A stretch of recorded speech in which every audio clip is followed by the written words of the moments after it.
Setelah mendengarkan bagaimana efektivitas obat ini dalam mencegah komplikasi dalam hal ini heart failure yang sering terjadi pada pasien-pasien diabetes, tentunya kita ingin mendengar dari satu sisi yang lain, yaitu dari sisi ginjal atau sisi renal, bagaimana efek obat ini dan keamanan obat ini, dan mungkin ada efek yang bisa ditampilkan nanti dari pembicara selanjutnya mengenai prevention of obat SGLT2 inhibitor untuk pencegahan atau progresivitas dari diabetic kidney disease. Untuk mempersingkat waktu, saya persilakan kepada Prof. Dr. Hairani Rashid SPPD KGH yang akan membawakan tentang SGLT2 inhibitor safety and tolerability for renal complication. Seperti kita ketahui bersama bahwa Prof. Hairani adalah guru besar di bidang ginjal hipertensi dan merupakan staf pengajar di bidang ginjal hipertensi dan ilmu penyakit dalam di Universitas Hasanuddin. Saya persilahkan, Prof. Assalamualaikum warahmatullahi wabarakatuh. Terima kasih kepada moderator Dr. Himawan Sanusi SPPD KEMD. Terima kasih juga kepada PT Astra tentunya. Saya mendapat tugas sebenarnya adalah bagian kecil dari apa yang telah dipaparkan oleh pemateri pertama yang akan melihat mengenai bagaimana keamanan dan tolerabilitas dari SGLT2 inhibitor ini terhadap komplikasi ginjal. Sehingga cenderung nanti pada slide-slide berikutnya sebenarnya adalah mengantar kita pada dua penelitian besar dari dapagliflozin ini yang menunjukkan safety dan tolerability-nya. Topik diskusi kita adalah mengenai bagaimana diabetes dan ketika mengalami komplikasi yang kemudian kita kenal sebagai diabetic kidney disease, kemudian menunjukkan dua penelitian besar seperti yang sudah dipaparkan oleh Dr. Makbul untuk satu penelitian, tetapi kita melihat dari hasil yang memberikan gambaran tentang keamanan dari dapagliflozin terhadap renal, serta satu penelitian drive study yang menunjukkan tentang penggunaan obat ini terhadap pasien-pasien CKD yang masuk pada staging 3A. Saya memulai dengan data bahwa pasien-pasien CKD yang diakibatkan oleh diabetes mellitus itu menunjukkan tetap dengan angka yang sangat tinggi. Kalau kita melihat data ini yang dikelompokkan atas 3 kelompok antara 2007, 2008, 2009, dan 2010, serta 2011 dan 2012, dengan laju filtrasi glomerulus, kita melihat bahwa pada setiap stagingnya, kejadian diabetic kidney disease ini adalah tetap meningkat.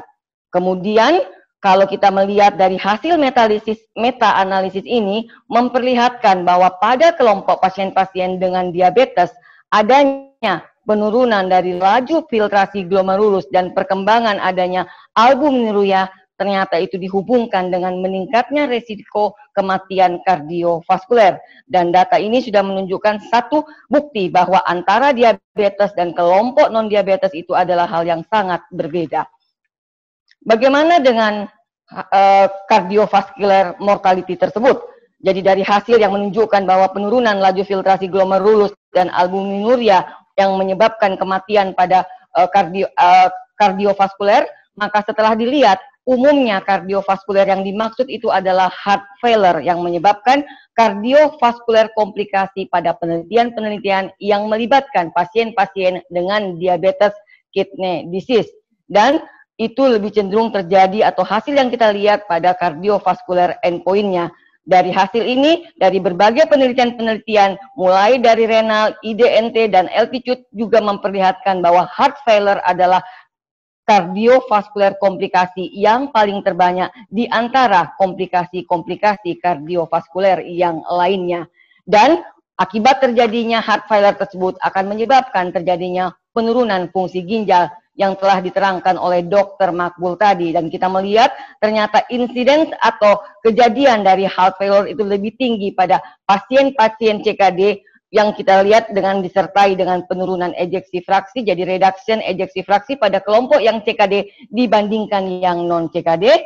Dan ketika kita melihat adanya mikroalbuminuria juga kita melihat bahwa kejadian heart failure itu lebih tinggi pada pasien-pasien yang disertai dengan mikroalbuminuria dibandingkan dengan yang non-albuminuria. Bagaimana kita bisa menerangkan hal ini? Tadi telah juga ditekankan oleh pemateri pertama bahwa kita bicara tentang sistem pada ginjal dan kita bicara tentang sistem kardiak adalah sesuatu hal yang tidak bisa kita pisahkan. Pada kondisi akut maupun kronik, hal itu akan menyebabkan terjadinya dysfunction di antara keduanya. Dan itulah yang kita kenal sebagai cardiorenal syndrome. Dalam beberapa penelitian-penelitian sudah jelas dikatakan bahwa diabetes tipe 2, kardiovaskuler, dan renal disease adalah suatu bentuk hubungan yang tidak dapat kita pisahkan.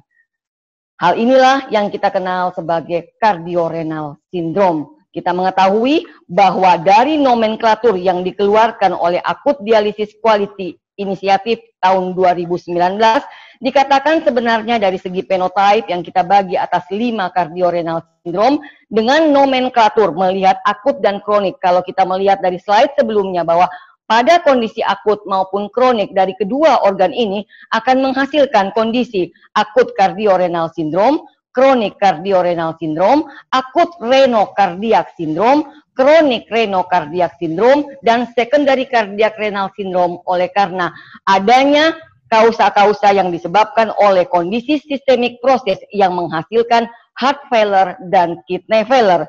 Dan pasien-pasien diabetes tersebut adalah masuk pada type 5 dari cardiorenal. Dan inilah yang memberikan gambaran bagaimana seseorang yang diabetes atau kondisi hyperglikemia pada akhirnya menyebabkan kerusakan organ atau mengalami dysfunction dalam bentuk akut atau kronik yang terjadi yang menyebabkan terjadinya heart failure ataupun mengalami renal insufficiency dengan berbagai patomekanisme. Terlihat hal ini sangat jelas untuk menjelaskan bagaimana jantung mengalami kerusakan atau dysfunction akibat ginjal, begitu juga ginjal mengalami dysfunction akibat adanya masalah dengan jantung dalam bentuk akut ataupun kronik dengan keterlibatan dari beberapa faktor-faktor ya diantaranya mungkin karena faktor inflamasi, faktor ROS, fibrosis, dan renin-angiotensin system. Inilah contoh ketika terjadi hal tersebut, ketika kita mau melakukan preventif, tentunya kita diperhadapkan dengan penggunaan obat apa yang harus kita lakukan terhadap pasien-pasien dengan melihat keuntungan yang dihasilkan dari masing-masing obat tersebut. Tadi di 2019, Perkeni sudah menekankan, pemateri mengatakan bahwa ada beberapa hal yang harus kita lihat pada seseorang pasien yang akan kita berikan obat dengan beberapa masalah tersebut, dan salah satunya adalah mempunyai manfaat dalam hal kardiorenal. Tentunya adalah paling bagus kalau mampu melakukan preventif dan mengobati kondisi kardiorenal sekaligus mengobati kondisi diabetesnya. Hari ini kita bicara pada kelompok SGLT2 inhibitor yang juga sudah dijelaskan oleh pemateri pertama tentang berbagai manfaatnya dibandingkan untuk golongan obat-obat yang lainnya. Dan pada hari ini juga kita akan melihat di antara golongan SGLT2 inhibitor tersebut yang baru keluar adalah 3. Apakah di antara ketiga kelompok obat SGLT2 inhibitor tersebut mempunyai perbedaan dalam hal output terhadap kardiovaskuler sendiri dan output terhadap renal outcome-nya. Saya ingat sekali pada tahun 2019 pada waktu dapagliflozin itu mengeluarkan penelitian-penelitian yang menghubungkan antara lipid, berat badan, dan sebagainya. Dalam 2019 tersebut, cardiovascular event baru direncanakan keluar untuk hasil dari dapagliflozin ini. Dan didahului tentunya oleh SGLT2 inhibitor yang lainnya. Dan ternyata setelah keluar apa yang telah dikemukakan oleh pemateri pertama, ternyata untuk dapagliflozin telah menunjukkan berbagai keunggulan.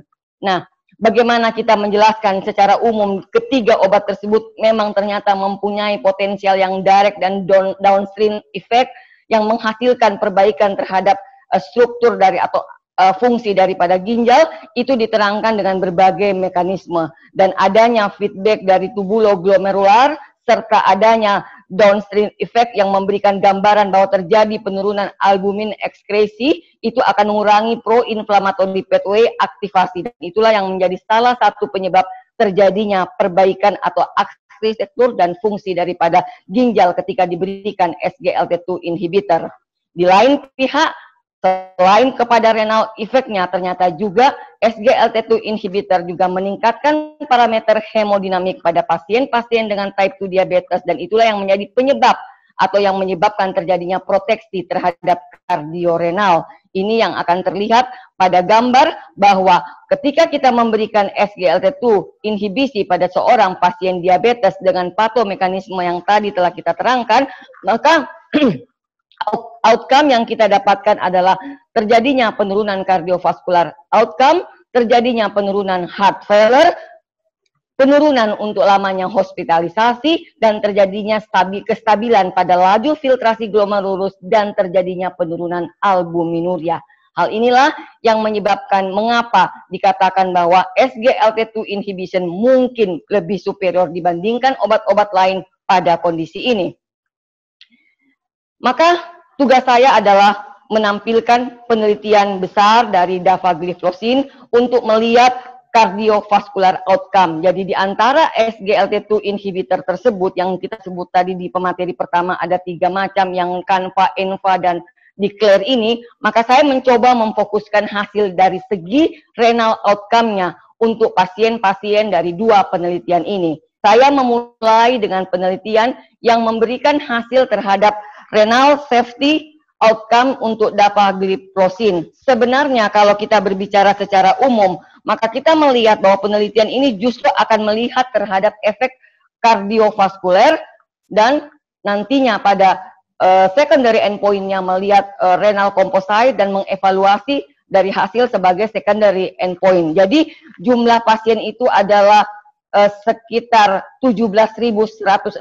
Tadi juga telah diterangkan oleh Dr. Makbul bahwa di antara tersebut jumlah sampel yang paling besar, dan di antara 17.160 ternyata ada 10.186 tanpa disertai dengan atherosclerotic cardiovascular disease. Kemudian diamati selama 4,2 tahun, dibagi menjadi kelompok yang mendapatkan placebo dan kelompok yang mendapatkan dapagliflozin. Di luar yang telah dikemukakan tadi bahwa composite endpoint-nya ini adalah sebagai primary dibagi atas 2, maka yang kita lihat adalah bagaimana terhadap secondary endpoint-nya.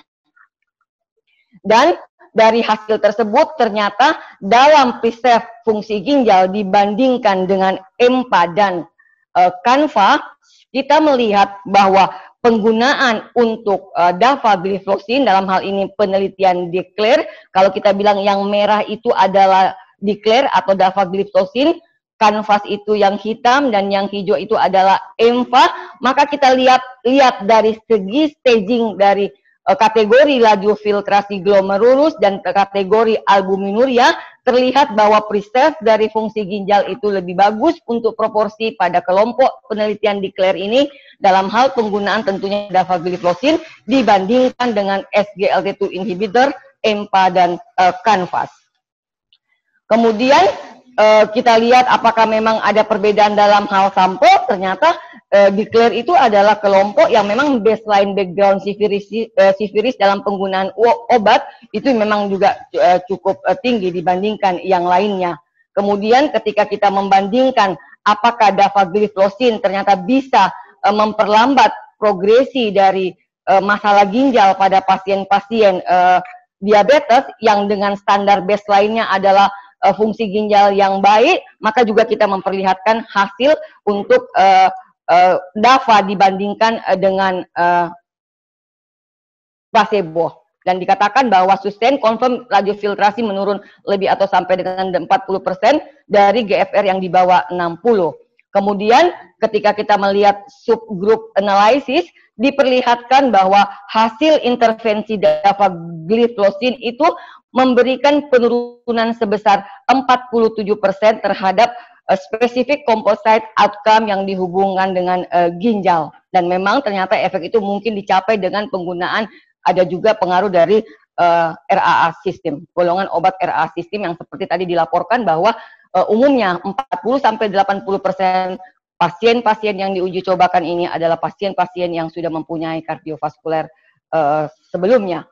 Kemudian manfaat yang lain yang kita lihatkan pada subgrup lagi, ternyata manfaat daripada ginjal kita melihat adalah adanya manfaat protektif dari setiap grading pada kelompok yang kita lihat laju filtrasi glomerulus dari komponen-komponen yang staging tersebut, dan pada kelompok yang yang tidak disertai dengan cardiovascular disease. Hal yang lain juga, ternyata kita melihat adanya perubahan dari perburukan kategori albuminuria yang seperti kita ketahui bahwa dikatakan sebagai makroalbuminuria ketika kita menemukan urinaria albumin excretion ratio itu di atas 300, mikro itu adalah 30 sampai 300, normo itu adalah di bawah 30, walaupun penamaan sekarang adalah kita membagi moderat dan severe. Namun terlihat bahwa dapagliflozin ternyata menurunkan perubahan tersebut untuk menuju ke perburukan. Jadi nampak terjadinya penurunan. Hal itu bermanfaat tentunya pada pasien-pasien kita yang kita berikan pada dapagliflozin di bidang ginjal hipertensi. Overall, laju filtrasi yang menurun itu lebih sedikit tentunya dengan dapagliflozin dibandingkan dengan perubahan yang ada pada data baseline dibandingkan dengan placebo dalam kurun waktu 4 tahun. Dan inilah yang menjadi hasil yang bisa ditunjukkan oleh DAPA dalam hal efikasi, dalam hal keamanan dan tolerabilitasnya pada pasien-pasien diabetic kidney disease. Perubahan juga yang dia perlihatkan pada baseline, pada masing-masing laju filtrasi glomerulus, terjadinya perubahan pada setiap subgrup dibandingkan dengan yang placebo. Jadi mereka membagi mulai dari kelompok yang masih mempunyai laju filtrasi di atas 90, kemudian di bawah 90, bahkan di bawah 60. Nah, secara umum akhirnya kita bisa mengatakan tentunya bahwa mulai dari pompa barangkali pipanya sampai filternya pun dapagliflozin ternyata mampu mengcover semua hal tersebut, seperti yang juga tadi ditekankan oleh pemateri pertama bahwa pemberian dapagliflozin dibandingkan dengan placebo memberikan hasil yang seperti pada gambar, mulai dari kelompok yang sebelumnya MI di bawah 2 tahun, yang MI dan ataupun yang ASCVD tetapi tidak mempunyai riwayat sebelumnya dan yang merupakan sebagai primary intervention. Bagaimana dengan penelitian yang satu? Penelitian yang tadi adalah declare, sedangkan penelitian drive adalah penelitian yang memperlihatkan bagaimana dapagliflozin menunjukkan peningkatan outcome pada pasien-pasien CKD yang masuk pada stadium 3A. Terlihat bahwa sebelum saya melanjutkan tentunya tentang penelitian ini, saya mengingatkan kepada para teman-teman bahwa stage 3 adalah kelompok yang kita kategorikan sebagai moderate CKD, di mana laju filtrasi glomerulus itu adalah 45 sampai 59. Dan dalam penelitian ini, intervensi dalam 24 minggu adalah memberikan dapagliflozin, kemudian mereka melihat adakah perubahan atau manfaat pemberian dapagliflozin pada pasien-pasien yang sudah mempunyai laju filtrasi glomerulus berkisar 45 sampai 59. Apa hasil yang mereka mau perlihatkan? Bahwa ternyata dari studi ini dengan pemberian 10 mg dibandingkan dengan placebo, maka mereka mendapatkan hasil bahwa terjadi perubahan A1C pada pasien-pasien CKD stage 3B. Jadi bermanfaat untuk penurunan HbA1c pada pasien-pasien juga yang ternyata tidak terkontrol dengan obat-obat yang lain dalam hal pencapaian target A1C ini. Kemudian yang lainnya lagi adalah laju filtrasi glomerulus pada pemberian dapagliflozin juga pada minggu ke-27, ternyata juga ini diberikan pada stadium 3A dan dilakukan evaluasi, ternyata juga memberikan arti bermanfaat dengan pemberian dapagliflozin ini. Real yang tadi telah dilakukan atau diterangkan oleh Dr. Makbul tentang perbandingan antara real world evidence itu juga menunjukkan hasil yang sama. Jadi memang dari penelitian-penelitian yang mereka lakukan di drive study ini, mereka menunjukkan banyak kelebihan untuk efek terhadap renal. Ini juga sama, mereka memperlihatkan bahwa penurunan atau pengurangan dari laju filtrasi glomerulus itu atau penurunan laju filtrasi glomerulus ternyata dibandingkan dengan empagliflosin itu jadi SGLT inhibitor untuk DAPA itu memperlihatkan pengurangannya lebih tinggi untuk terjadinya resiko penurunan dari laju filtrasi glomerulus dan kondisi gangguan ginjal akut yang dihubungkan dengan rawat inap di rumah sakit dibandingkan dengan empagliflosin. Dan kita lihat tentunya dengan data yang ada ini. Jadi dia melihat tentang penurunan yang lebih dari 40%, kemudian akhir related dengan hospitalisasi tersebut. Sehingga dalam era ETA yang merupakan forum di mana konsensus dari para nefrologis untuk bisa melihat dari sisi sudut nefrologinya bagaimana penggunaan obat pada pasien-pasien diabetes, itu juga telah keluar mengatakan bahwa direkomendasikan penggunaan SGLT2 inhibitor. Tentunya kita tinggal memilih berdasarkan penelitian-penelitian yang ada dari masing-masing SGLT2 inhibitor yang disertai dengan penggunaan metformin ketika pasien dengan CKD dan diabetes itu tidak mencapai A1C, target A1C di bawah 7 dalam bentuk pun metformin ataupun yang ditambahkan dengan agent yang lainnya. Jadi memang menjadi pilihan untuk kita menempatkan SGLT2 inhibitor ini. Saya berbicara dari conference yang selalu dilakukan dan diikuti oleh semua nefrologis untuk melihat bagaimana penggunaan obat-obat yang berhubungan atau yang diindikasikan pada pasien-pasien dengan DKD. Jadi mereka melihat dalam bentuk apakah sebagai first step ataukah combination treatment, ataukah setelah mereka tidak mencapai A1C atau tidak di bawah 7 atau pasien-pasien itu dinyatakan masih A1C-nya di atas 7, maka itu menjadi pilihan untuk mengganti. Dan 2020 kalau kita lihat konsensus report ini, kita juga bisa melihat bagaimana tempatnya. Tadi juga Dr. Makbul sudah memotong sebagian dari SGLT2 inhibitor pada heart failure.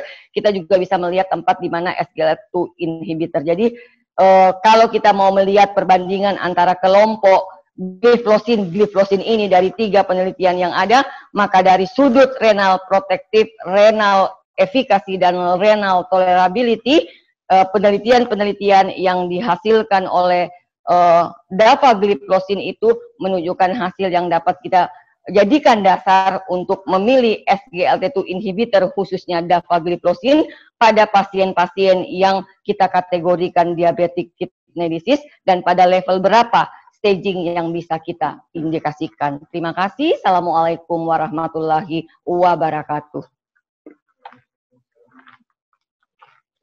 Waalaikumsalam warahmatullahi wabarakatuh. Ya, terima kasih atas pemaparan dari Prof. Dr. Hairani Rashid SPPD KGH yang sangat jelas ya dan tepat waktu.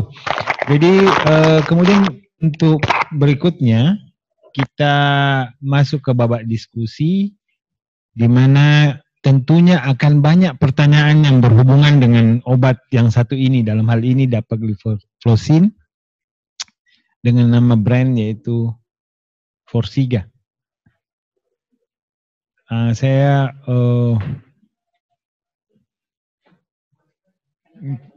Ya kita mulai. Jadi seperti kita ketahui bersama dari tadi bahwa kita sudah lihat semua keunggulan dari obat SGLT2 atau dapagliflosin ini yang sangat menguntungkan untuk pasien-pasien diabetes, di mana kita tahu bahwa pasien diabetes itu sangat rentan dengan kondisi heart failure dan juga bisa memperbaiki pada kondisi ada gangguan di ginjal, dalam hal ini diabetic kidney disease. Nah, mungkin ada tanggapan dari salah satu pemateri, mungkin dari Dr. Makbul.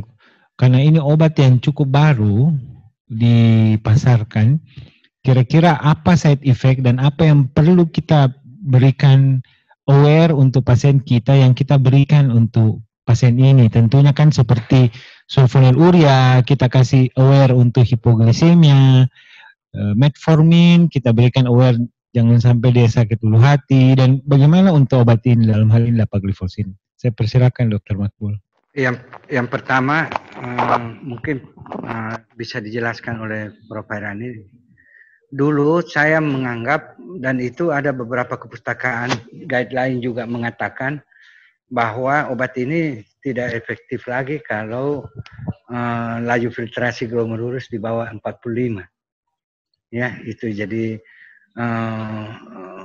kalau kita lihat guideline dari ADA, dia mengatakan pilihannya SGLT itu kalau ada heart failure, maka pilihannya adalah SGLT2 inhibitor if laju filtrasi glomerulus adekuat. Tapi ternyata penelitian yang dikemukakan tadi Prof. Hairani juga mengatakan bahwa tidak, tetap efektif barangkali dalam mencegah.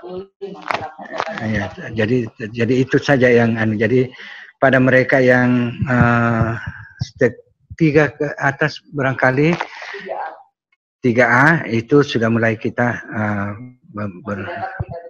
masih dapat kita berikan, ya. Itu jawaban dari itu.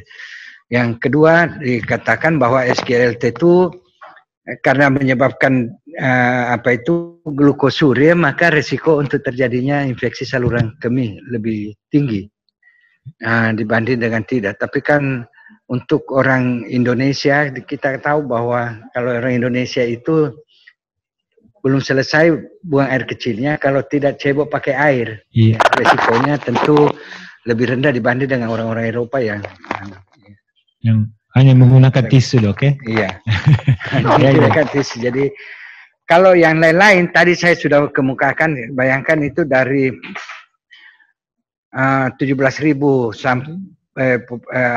sampel yang dijadikan penelitian di Declare TIMI, itu 8.000 lebih yang menggunakan DAPA dan 8.000 lebih yang tidak menggunakan DAPA. Ternyata efek samping itu boleh dikata sama pada mereka yang menggunakan. Jadi efek-efek yang tidak menguntungkan itu mungkin boleh dikata sebanding dengan yang tidak diberikan. Nah, pada orang-orang tertentu, orang usia lanjut dengan risiko hipovolemik, ya, karena minum juga kita mesti berhati-hati memberikan. Ya. Okay. Itu ya kira-kira yang menjadi hambatan-hambatan dalam penggunaan SGLT2 ini. Ya. Tetapi pada umumnya boleh dikata bahwa SGLT itu bisa digunakan dalam keadaan apa aja, terutama apabila dijadikan sebagai lini tambahan. Lini kedua. Kalau lini pertama ini karena kan harga, kalau kita lihat per ini lini pertama diberikan obat ini kalau ada ASCVD maupun risiko gagal ginjal tinggi. Misalnya pada orang yang sudah ada makroalbuminuria dan sebagainya. Saya kira itu. Terima kasih. Mungkin saya tambahkan sedikit. Silakan, bahwa yang dimaksud dengan kontraindikasi penggunaan SGLT2 inhibitor yaitu pada kelompok pasien yang mempunyai laju filtrasi glomerulus di bawah 45 ataukah pasien-pasien yang kita sudah diagnosis sebagai end-stage renal disease, dan yang ketiga adalah pasien-pasien yang sudah sementara menjalani dialisis. Tetapi kalau kita mengacu tadi guideline yang dibawakan oleh Dr. Makbul, ditekankan bahwa kalau itu merupakan obat pilihan atau first line dan baru pertama kali menggunakan obat itu, maka itu bisa dapat ditolerir. Jadi tergantung lagi tentunya kepada kita sendiri dalam menilai pasien. Kemudian hal yang kedua untuk terhadap kardiovaskuler, secara umum mungkin dapagliflozin tidak memperlihatkan pengaruhnya terhadap major MACE ya, tetapi mayor kardiovaskuler. Tetapi kalau dilihat dari pengaruhnya tentang cardiac death dan hospitalisasi, maka ternyata dia menjadi lebih unggul. Ya. Iya, terima kasih atas jawaban kedua narasumber yang sangat jelas. Tentunya masih ada beberapa pertanyaan lagi. Ini ada dari salah satu peserta bahwa kalau kita berikan dapagliflosin, apakah dosisnya itu sekali sehari? Kapan pemberian waktu yang baik? Sebelum makan, sesudah makan? Apakah pagi hari, siang hari, atau malam hari? Dan kemudian karena dosisnya 2 dosis, apakah kita menaikkan dosis mencapai dosis yang maksimal langsung, atau kita mulai dari dosis yang 5 mg? Seperti kita ketahui bahwa Forxiga ini ada 5 dan 10. Dan kemudian apakah dengan obat ini kita bisa kombinasi dengan metformin ataupun insulin basal? Itu aja mungkin. Saya persilakan mungkin Dr. Makbul. Dr. Makbul. Ya. Dosis terapi dapagliflosin itu 10 mg. 10 mg. Iya. 1x1. Dulu ada yang mulai dengan dosis rendah, tapi ini dosis yang sekarang digunakan 1 dosis 10 mg. 10 mg ya. Sekali sehari. Tidak tergantung makan, tidak tergantung waktu pemberian. Yang penting diberikan pada waktu yang sama dalam 1 hari. Cuma ada yang mengatakan mungkin lebih baik diberikan pada waktu pagi hari karena kan ini efek diuresis mungkin agak mengganggu kalau diberikan malam hari. Cuma hiperglikemi menyebabkan diuresis juga. Oleh karena itu dengan menurunkan kadar glukosa diuresisnya berkurang. Jadi efek seperti itu takut bahwa orang itu akan jadi nokturia apa dan sebagainya bisa diminimalisir dengan efek menurunkan kadar glukosa darah. Bisa dikombinasi dengan obat apa aja, termasuk insulin. Walaupun dulu dikatakan bahwa SGLT2 itu pada pemberian dikombinasi dengan insulin, efek ketoasidosis akan meningkat sedikit, ya. Tetapi itu tidak terbukti juga. Bisa diberikan, tapi karena dia tidak bekerja berdasarkan insulin, jadi bisa diberikan. Dan efektivitasnya paling bagus apabila dikombinasi dengan metformin. Oleh karena itu dapagliflosin atau Forxiga itu bisa dikombinasi dengan apa saja, dan Forxiga itu sudah ada dalam bentuk kombinasi dalam 1 tablet, 1 pil. Yeah. Fixed dose combination antara dapagliflosin 10 dengan metformin 1000 yang kita kenal dengan SIG-Duo. SIG-Duo itu 10 dapanya, metforminnya 1000. Ya, jadi itu sudah diberikan dalam bentuk fixed dose combination. Jadi kalau ada orang itu menggunakan metformin misalnya sudah 1000 mg 2 kali 500, kemudian ada risiko ASCVD. Nah, ini pilihannya obat justru lebih mudah memberikan karena langsung diganti saja metforminnya dengan SIG-Duo misalnya yang diberikan 1 kali sehari. Iya, jadi kita sudah dengar bahwa dosis terapeutik 10 mg Forxiga dan ada sediaan yang fixed dose combination yang ditambahkan dengan metformin 1000 mg, tetapi namanya beda, ya, SIG-Duo.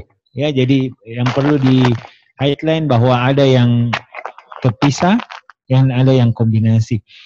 Dan kemudian dia merupakan obat yang bisa dikombinasi dengan obat yang manapun, dan dia merupakan salah satu obat yang non insulin dependent manner. Ya, jadi dia tidak bergantung dengan insulin. Kemudian masih ada lagi satu pertanyaan ini untuk Prof. Dr. Herani mengenai IGFR yang rendah. Apakah kita masih bisa berikan SGLT2 dikombinasikan dengan insulin melihat efek-efek yang proteksi yang ada pada SGLT2? Sebenarnya kalau kita bicara tentang laju filtrasi glomerulus rendah, tentunya yang kita paling takutkan adalah kondisi hipoglikemi terhadap pasien tersebut. Jadi memang banyak mungkin manfaat yang dapat diberikan, tetapi kalau yang kita takutkan adalah resiko justru yang mencetuskan kardiovaskuler event, maka itu bukan sesuatu yang betul untuk kita lakukan. Sehingga intinya adalah kalau bisa tidak menggunakan obat pada seseorang pasien yang dikategorikan diabetic kidney disease dengan laju filtrasi glomerulus sudah di bawah 3B misalnya, jadi 3B, 4, dan 5, ya tidak digunakan obat. Tetapi ketika kita mau memilih obat untuk pasien tersebut karena ternyata kontrol gula darahnya masih tidak optimal misalnya, karena ada juga di antara kelompok-kelompok tersebut yang mempunyai misalnya nafsu makan yang masih bagus dan beberapa hal-hal yang lain patomekanismenya, maka ya kita akan memilih obat yang menjadi indikasi. Dan salah satu yang menjadi indikasi kalau kita melihat laju filtrasi glomerulus kalau di atas 45 masih bisa kita memilih dapagliflozin dibandingkan kita harus menyuntik pasien. Tetapi kalau sudah di bawah 45 kita mungkin harus tetap berhati-hati karena perburukan untuk pindah ke stage 4 sampai stage 5 akan bisa lebih cepat kalau kita menggunakan obat-obat yang tidak menjadi indikasi pada level tersebut. Tetapi hal baru yang mesti kita pahami sekarang ini adalah apa yang telah dipaparkan tadi oleh pemateri pertama, bahwa kalau misalnya obat itu merupakan obat pertama atau inisiasi sebelum mempunyai obat yang lain, maka itu mungkin juga dapat kita berikan kepada pasien-pasien dengan penurunan laju filtrasi glomerulus. Jadi kita memantau saja fungsi ginjalnya, walaupun yang dicobakan pada penelitian DRIVE ini adalah pasien-pasien yang kategori 3A, dan mereka mengatakan kontraindikasi pada pasien yang di bawah 45 laju filtrasi glomerulus yang sudah menjalani dialisis dan yang dikategorikan sebagai end-stage renal disease. Namun penemuan baru atau report yang baru dari konsensus bisa dapat kita mungkin pakai mengacu pada kondisi klinis pasien. Iya, terima kasih jawabannya dari Prof. Rani. Kita lihat ada rambu-rambunya sudah disebutkan oleh Prof. IGFR-nya kurang dari 45, pasien on HD reguler, ya, dan in stage. Jadi masih ada satu lagi pertanyaan ini kita mungkin untuk Dr. Makbul ini, dong. Jadi apakah sudah ada evidence base bahwa SGLT2 bisa untuk mencegah terjadinya heart failure pada pasien-pasien dengan diabetes? Sudah ada. Ya. Itu penelitiannya. Jadi kalau kita lihat, jadi ini kan memang kalau dilihat mekanisme kerjanya, obat ini sangat baik untuk heart failure. Kan heart failure obatnya apa? Dikasih diuretik. Ya, obat ini menurunkan preload, menurunkan afterload, menurunkan tekanan darah sistolis dan sebagainya. Dan kalau dari segi gagal ginjal, kalau kita lihat itu SGLT itu baik dari penelitian EMPAREG, CANVAS maupun DECLARE yang kita bicarakan hari ini, semua bisa mempunyai efek menurunkan kematian karena mencegah terjadinya renal transplant, mencegah kematian karena end-stage renal disease dan sebagainya. Jadi obat ini juga bisa kita gunakan kalau kita mau pasien kita turun berat badannya dan sebagainya. Ya, bisa. Kalau kita lihat dari DECLARE study itu dalam jangka waktu 4,2 tahun itu mampu menurunkan dalam 24 minggu malah mampu menurunkan sampai 5 kg berat badan. Itu efek-efek menguntungkan terhadap kardiovaskuler walaupun orang itu tidak diabetes misalnya. Gitu. Cuma apakah kita mau gunakan pada pasien-pasien yang indikasi utamanya ini adalah obat anti diabetes. Jadi tetap kita mengacu bahwa obat ini adalah obat untuk hiperglikemi. Efek-efek lain yang menguntungkan beyond the glucose lowering effect itu tergantung penilaian dokternya nanti. Ya, masing-masing pasien. Dan mungkin saya menambahkan Dr. Himawan bahwa tadi Dr. Makbul di luar efek memang mampu menurunkan gula, Maka kalau dari sudut ginjal hipertensi, pemberian SGLT2 inhibitor itu ternyata secara direct akan mencegah terjadinya hiperfiltrasi glomerulus, terjadinya hipertrofi dari tubular, dan dihubungkan mungkin dengan penggunaan atau pengurangan dari tubular toxicity dari glukosa, dan beberapa penelitian yang melaporkan tentang efek dari renin-angiotensin sistemnya. Jadi memang seperti yang telah dipaparkan oleh Dr. Makbul tadi. Oleh karena itu, maka dapagliflozin sebaiknya diberikan sejak awal. Iya. Jadi lebih baik mencegah daripada mengobati, iya, dok ya.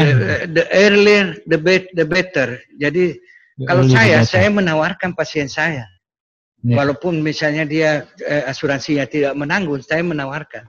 Ini resiko untuk gagal ginjal tinggi, resiko jantung tinggi. Saya menawarkan ini. Karena ini saya punya evidence base. Tadi Prof. Hairani sudah mengatakan bahwa dia dengan menghambat reabsorpsi glukosa di tubulus proksimal juga menghambat reabsorpsi natrium. Akibatnya natrium ke tubulus distal tinggi sampai di makula densa, itu yang menyebabkan terjadinya tubuloglomerular feedback mekanisme baik, natriumnya yang baik akan menyebabkan vasodilatasi aferen dan vasokonstriksi eferen, sehingga tekanan intraglomeruler menurun, resiko untuk gagal ginjal lebih sangat kurang, sehingga ya mungkin janganlah menunda sampai lini kedua atau lini ketiga. Iya. Kalau kita lihat pasiennya ada kecenderungan terjadi seperti itu, ya sebaiknya kita melakukan. Kan dulu dikatakan kalau gagal sudah terjadi makroalbuminuria tidak bisa lagi dikembalikan. Kita cuma mencegah jangan sampai progresivitas. Declare tadi membuktikan bahwa kita bisa memperbaiki. Iya. Makanya kenapa dikatakan bahwa secara direct SGLT2 inhibitor itu terhadap ginjal adalah preventif terhadap perfiltrasi glomerulus. Iya. Ya, sudah jelas sekali tentunya bahwa efek dari dapagliflozin dalam hal ini yang dibawakan oleh AstraZeneca ya, yaitu Forxiga dan Sigduo, tentunya memberikan efek yang sangat menguntungkan untuk pasien-pasien yang diabetes. Dan kemudian ke depannya, walaupun apakah kira-kira obat ini very promising untuk pasien yang non-diabetes dengan congestive heart failure? Mungkin ada masukan Dr. Makbul.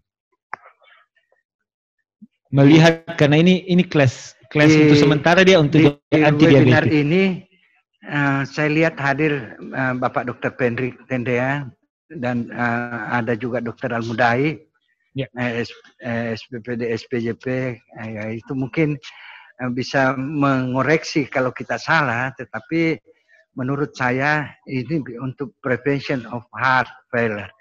Di Declare Study itu mereka belum apa-apa, cuma multiple risk factor, dan itu akan menurunkan risiko risiko terjadinya heart failure, baik pada mereka yang prior to MI maupun yang multiple risk factor. Itu kalau kita lihat ada mungkin ada tanggapan dari kardiolog yang di Declare Study itu ternyata dari 17.000 sekian sampelnya Dr. Makbul, ternyata ada 10.000 sekian itu tanpa atherosclerotic disease. Dan ternyata cuma itu multiple risk factor. Dan multiple risk factor. Mungkin itu yang menjadi acuan. Ya, betul sekali ya. Dan memang kita tahu bahwa ternyata pada pasien-pasien diabetes, walaupun tanpa melalui atherosclerosis, dia sudah bisa menjadi heart failure. Yang dulu-dulu mungkin kita ingat bahwa kita bilang dulu bahwa ini diabetik kardiomiopati. Sekarang perkembangannya, ini orang diabetes itu tanpa melalui atherosclerosis bisa menyebabkan heart failure juga. Jadi memang seperti ada komunikasi antara kardiometabolik renal. Dan ini bisa di kardiorenal biasanya kita bilang ya. Jadi dan ini dijembatani dengan obat yang dipasarkan oleh PT AstraZeneca. Dan sejalan dengan Perkeni barangkali Dokter Makbul tadi mengatakan bahwa salah satu dasar untuk pemilihan obat itu adalah manfaat terhadap kardiorenal. Sedangkan pada kondisi ini yang memang dilaporkan ya heart failure lah yang paling tinggi kejadian untuk kardiovaskuler komplikasinya. Betul sekali Prof. Ya, jadi memang kita lihat kita di Indonesia masih sangat individual karena ketersediaan obat, bagaimana kondisi ekonomi pasien. Tetapi kalau kita lihat berkaca dari American Diabetes Association, Dr. Makbul sudah mempresentasikan bahwa memang sebagai first choice pada orang-orang dengan gangguan jantung, CVD, orang-orang dengan heart failure, dengan chronic kidney disease, dengan diabetes, tentunya ini merupakan salah satu pilihan terapi untuk pasien-pasiennya kita. Mungkin masih ada pertanyaan lagi. Saya rasa kalau sudah tidak ada,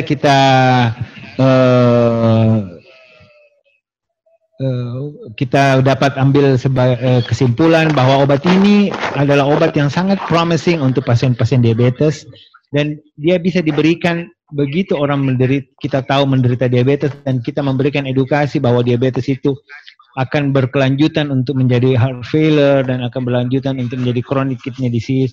Dan salah satu obat yang dapat menjembatani antara kardiorenal adalah obat ini, yaitu dapagliflozin, dalam hal ini Forxiga.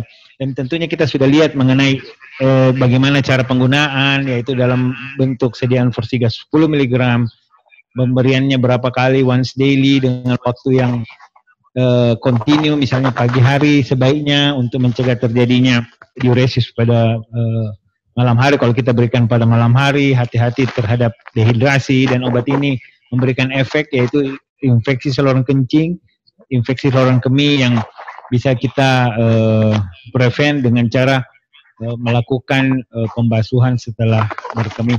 Dan kemudian efektivitas dalam hal menurunkan kadar gula ini tidak dipengaruhi oleh insulin. Dia bisa menurunkan A1C kurang lebih 0,6, dan dia bisa dikombinasi untuk obat dengan obat antidiabetik apapun.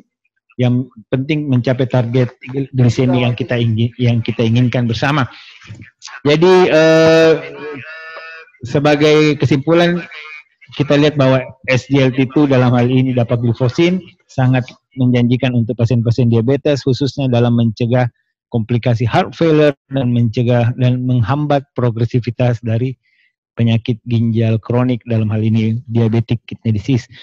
Kemudian kita berikan applause dan kita berikan penghormatan kepada kedua pembicara atau dua pemateri yang sangat memberikan masukan kepada kita, hal-hal yang akan kita terapkan kepada pasien kita. Dan terima kasih kepada PT AstraZeneca yang telah mengintroduce obatnya dalam hal ini yang sangat bermanfaat untuk para pasien-pasien diabetes. Oke, untuk kedepannya saya ucapkan sampai jumpa dan salam sehat untuk semuanya.